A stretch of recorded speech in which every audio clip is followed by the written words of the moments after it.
பட்டியல் வெளியீடே பைந்தமிழ் விடுதலை என்ற முழக்கத்தை முன்வைத்து இங்கே நடந்து கொண்டிருக்கின்ற கூட்டத்திற்கு வருகை தந்திருக்கும் உங்கள் அனைவரையும் வரவேற்று மகிழ்கிறேன். தொல்காப்பிய திவாகர நிகண்டு தொடங்கி முக்கூடல் பல்லு உள்ளிட்ட 400 பள்ளு இலக்கியங்கள் தேவேந்திர குல வேளாளர் சமூகத்தை அந்த காலத்துல உழவு தொழில் செய்ததாக செய்திகள் இருக்கு. மருத நிலத்தார் என்று தொல்காப்பியம் குறிப்பிடுது. அப்படிப்பட்ட பெரும் நில உரிமையாளர்களாக இருந்தவர்கள் தான் இன்னைக்கு இந்த பட்டியலின சமூகத்தில் சேர்க்கப்பட்டிருக்கிற தேவேந்திர குல வேளாளர்கள்.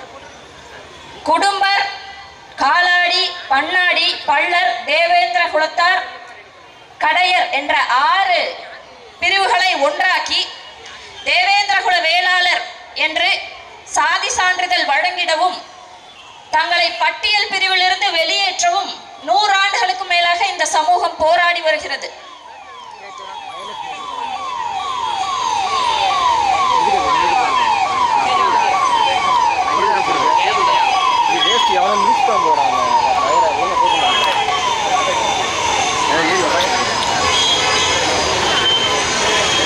ஜான் ஹென்றி என்ற ஒரு ஆங்கிலேய அதிகாரி ஐசிஎஸ் இந்தியன் சிவில் சர்வீஸ் பொறுப்புல 1931 ஒரு மக்கள் தொகை கணக்கெடுப்பு எடுக்கிறாரு.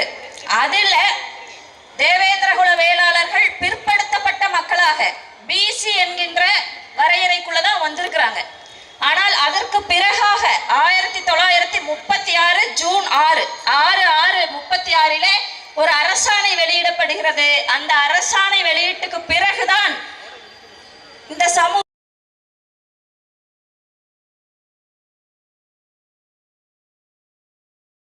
எஸ்சியாக ஷெட்யூல் காஸ்ட் அப்படிங்கிற பட்டியல்ல கொண்டு வரப்படுறாங்க. அப்பவே நிறைய சமூகங்கள் இந்த பட்டியலில் இருந்து வெளியேறணும்னு சொல்லி போராடி அவர்கள் எல்லாம் வெளியேறிட்டாங்க.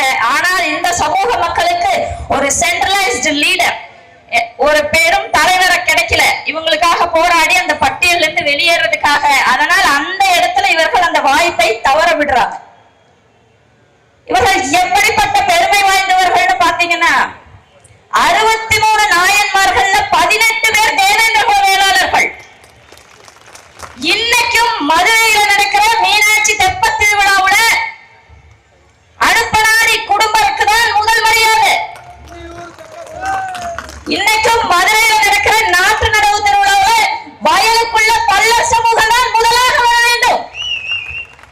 எங்க ஊர்ல பட்டீஸ்வரர் கோயில், பேரூர் பட்டீஸ்வரர் கோயில்ல வருடா வருடம் நடக்கின்ற நாட்டு நடவு நிகழ்வுல சிவபெருமான் பாண்டியன் பல்லராக வேடமணிந்து வந்து நடவு செய்யறதுல பல்லர் சமூகத்திற்கு தான் முதல் மரியாதை. திருப்பரங்குன்றத்துல முருகன் மறுவீடு வருவதே பல்லர் சமூகத்தை சார்ந்த மடத்துக்கு தான். பழனியில முருகனும் தெய்வானையும் மறுவீடு வருவதும் பல்லர் சமூகத்தை சேர்ந்த மடத்துக்கு தான். இப்படி சொல்லிக் கொண்டு போனால் ஒரு நாள் முழுவதும் இவர்களது பெருமைகளை பேசலாம். அவ்வளவு முதன்மைப்படுத்தப்பட்ட சமூகத்தை பட்டியலினத்தில் சேர்த்திருக்கிறது. இது பெரும் கொடுமை, துயரம். பழைய போராட்டங்கள் எல்லாம் போகட்டும். ஆனால் இந்த 60 ஆண்டு காலமாக இந்த மக்கள் நம்பி நம்பி மாறி மாறி வாக்கு செலுத்திய இந்த 2 பெரும் திராவிட கட்சிகள் இந்த சமூக மக்களின் கோரிக்கையை ஏற்கல. ஆனால் மீண்டும் மீண்டும் இந்த சமூகம் அவர்களை தேடிதான் வாக்கு செலுத்த போறீங்க.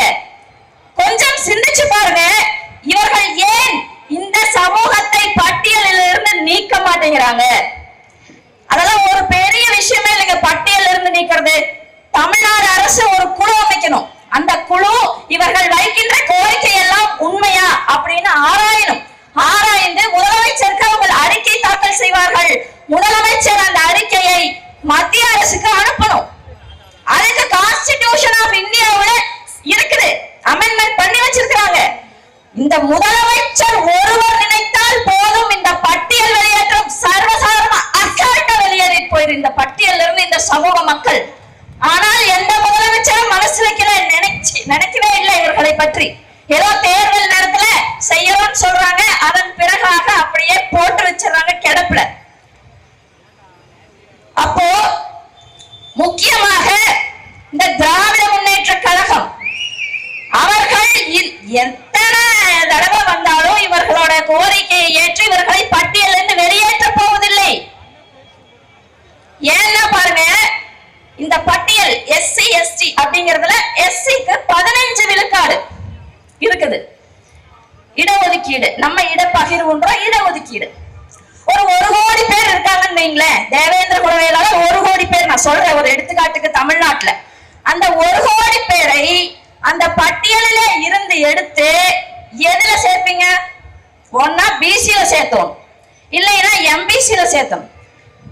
ஃபார்வர்டு கிளாஸ்ல விட முடியாது. அதனால அந்த 1 கோடி பேரை எடுத்து எதுல சேர்த்தணும் அப்படிங்கிற இடத்துல பெரும் சிக்கல் வரும். அந்த சிக்கலை சரி செய்வதற்கான தீர்வு என்ன? அந்த சிக்கலை சரி செய்வதற்கான தீர்வு குடிவாரி கணக்கெடுப்பு. அண்ணன் சீமான் சொன்னது போல கவுண்டர் எவ்வளவு, கோனார் எவ்வளவு, தேவேந்திர குல வேளாளர் எவ்வளவு சொல்லி இருக்கிற அனைத்து சாதிகளையும் குடிகளையும் எண்ண வேண்டும். அதுல மக்கள் தொகைக்கு ஏற்ற மாதிரி இந்த இடஒதுக்கீடை, இடப்பங்கீட்டை நாம் சரி செய்யணும். முற்று முழுவதும் இந்த சிஸ்டமே மாற்ற வேண்டும். நம்ம அததான் அண்ணன் சொல்றாரு, 5 பேருக்கு தேவைப்படுகின்ற உணவை 50 பேருக்கு அனுப்புனீங்கன்னா எப்படி? 50 பேருக்கு தேவைப்படுற உணவை 5 பேருக்கு அனுப்பிச்சீங்கன்னா 2 சைடுமே அது பிரச்சனை.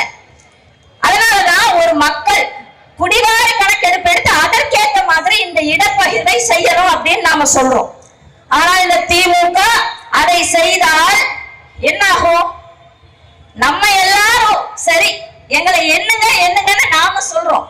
ஆனா திமுக என்னச்சுன்னா நீங்க யோசிச்சு பாருங்க, தட் இசை வேளாளர் குரூப் கல்யாண மண்டபத்திற்குள்ள அடக்கக்கூடிய அளவுக்கு மக்கள் தொகை இருக்கிற அந்த இசை வேளாளர் குரூப் என்ன செய்யும்?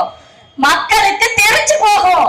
ஏன்னா ஒரு கல்யாண மண்டபத்தில் இருக்கிற அளவுக்கு தான் நீங்க இருந்துகிட்டு 50,000 ஆண்டுகளுக்கு முந்தைய இந்த தமிழ் குடியை அடிமைகளாக்கி ஏமாற்றி ஆச்சரியத்தில் 6 முறை உட்கார்ந்து இருக்கீங்க. இந்த தமிழர் முடித்து விடுவார்கள். இவர்கள் அரசியல் வாழ்க்கை அறவே நொறுங்கி போய்விடும் என்ற காரணத்தினால இந்த திருட்டு திராவிட முன்னேற்ற கழகம் நிச்சயமா இதை செய்யாதது வாய்ப்பே இல்லை. அது அப்ப இது எப்ப நடக்கும்? மக்களின் பேராதரவோடு 2026 நாம் தமிழர் ஆட்சியாளரை ஏறும் அண்ணன் செந்தமிழன் சீமான் முதல்வராக அமர்ந்த பின் இது நிச்சயம் நடக்கும். பட்டியல் வெளியேற்றம் நடக்கும், குடிவாரி கணக்கெடுப்பு நடக்கும், அனைத்து மக்களுக்குமான தீர்வு அப்பதான் கிடைக்கும். நீங்க இந்த இடஒதுக்கீடு, நிறைய பேருக்கு இந்த இடஒதுக்கீடு எதுக்கு, எத்தனை விழுக்காடு இடஒதுக்கீடு அப்படிங்கறதே புரியல. அதை மட்டும் சொல்லி இங்க முடிக்கிற 100 விழுக்காடு ஒரு அரசு வேலை வாய்ப்பு. ஒரு பள்ளியில படிக்க போறோம்னா 100 விழுக்காடு இருக்கு, 100 சீட் இருக்கு.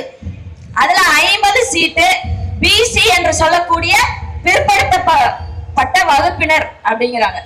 அதுல 30 விழுக்காடு, அந்த 50 விழுக்காடுலயும் உள்ள ஒதுக்கீடு 30 விழுக்காடு BC, அதுல 27 விழுக்காடு BC முஸ்லிம், பிற்படுத்தப்பட்ட முஸ்லிமுக்கு 3.5 விழுக்காடு. அதன் பிறகு 20 விழுக்காடு MBC, அதன் பிறகு 19 விழுக்காடு SC STங்கிறாங்க. அதுல 15 விழுக்காடு SC STக்கு 1 விழுக்காடு, 3 விழுக்காடு SC அருந்ததியர். அந்த SC அருந்ததியர்னு சொல்லக்கூடியவர்கள் தெலுங்கு பேசக்கூடிய மக்கள், அருந்ததிய மக்கள். சரிங்களா? 3 விழுக்காடு அவங்களுக்கு ஏற்கனவே கொடுத்தாச்சு இடஒதுக்கீடு. இந்த 15 விழுக்காடு SCயோட இடஒதுக்கீடு இருக்கு பாத்தீங்களா? அதுல அருந்ததியருக்கு தான் முன்னுரிமை. இது 1989 கருணாநிதி தான் இந்த மாற்றத்தை எல்லாம் கொண்டு வரார்.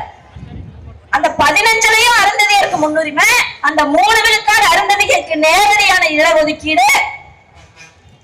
அதுக்கப்புறம் ஒரு 10 விழுக்காடு இப்ப பொருளாதாரத்துல பின்தங்கிய முன்னேறிய வகுப்பினருக்கு சொல்லி இப்படி இருக்கு இடஒதுக்கீடு.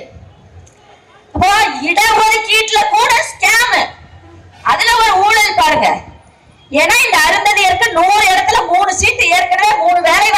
ஆச்சு. இந்த 15லயும் அவங்க இத்தனை ஆண்டு காலமாக முன்னுரிமையின் பேர்ல இந்த சட்டத்தின் பேர்ல அவங்க அனுபவித்துக் கொண்டு வருகிறார்கள். அப்ப அந்த 15 விழுக்காடு நம்ம இருக்கோம்ல பட்டியலினம் போட்டு, அவர்களுக்கெல்லாம் இது ஒரு பின்னடைவு. நமக்கு கிடைக்க வேற அவங்களுக்கு போயிடும். அப்படி இந்த கருணாநிதி எண்ணற்ற குளறுபடிகளை செய்து வச்சிருக்கிறாரு. என்னோட சொந்த சமூகம் உப்புளியர் என்கின்ற தமிழ் குடி சமூகம் 30 லட்சத்திற்கும் மேற்பட்ட மக்கள் இருக்கக்கூடிய உப்புளியர் என்கின்ற தமிழ் சமூகத்தை என்ன செஞ்சுட்டாங்க, மொழிவழி மாநிலம் பிரிக்கும் போது, ஆந்திரா பிரிக்கும் போது சென்னையில உப்பாரா என்கின்ற சமூகம் ஒரு 5000 பேர் தான் இருந்திருக்காங்க. அப்போ பூர்வகுடியான என் உப்புளியர் சமூகத்தில் 5000 பேரான உப்பாராவை நீ சேர்த்துவியா, இல்ல அந்த 5000 பேர் இருக்கிற உப்பாராவை கொண்டு போய் எங்க உப்புளியரை சேர்த்து அப்படியே தமிழர்களை தெலுங்கு சாதிகளாக மாற்றி வைத்திருக்கிறார். இதை நம்ம நுண்ணிப்பா நுணுக்கமா கவனிச்சாகணும். இதே தமிழ் குடியான குயவ குடியை இன்னைக்கு வரைக்கும் அவர்களோட சாதி சான்றிதழ் குலாரா என்கின்ற தெலுங்கு பெயர்ல தான் கொடுக்கப்படுது. அப்போ இதையெல்லாம் நம்ம பார்க்கணும். எங்கெல்லாம் மொள்ள மாதிரித்தனம் கேப் மாதிரித்தனம் முடிச்சவைக்குத்தனம் இருக்குமோ அங்கெல்லாம் கருணாநிதி இருப்பார். எங்கெல்லாம் கருணாநிதி இருந்தாரோ அங்கெல்லாம் மொள்ள மாதிரித்தனம் முடிச்சவைக்குத்தனம் கேப் மாதிரித்தனம் இருக்கும். இத்தனை விவரங்களை, இவ்வளவு புள்ளி விவரங்களை இத்தனை அரசியல் கட்சிகள் இருக்கே, யாராவது இப்படி பேச முடியுமா? நாம் தமிழர் கட்சி பிள்ளைகள் மட்டும்தான் எந்த டிபார்ட்மெண்ட் நீங்க எந்த துறையில் எடுத்தாலும் பிரிச்சு மேய்ச்சு புள்ளி விவரங்களை கொடுக்க முடியும். ஏன்னா ஒரே ஒரு அரசியல் தலைவர் இந்த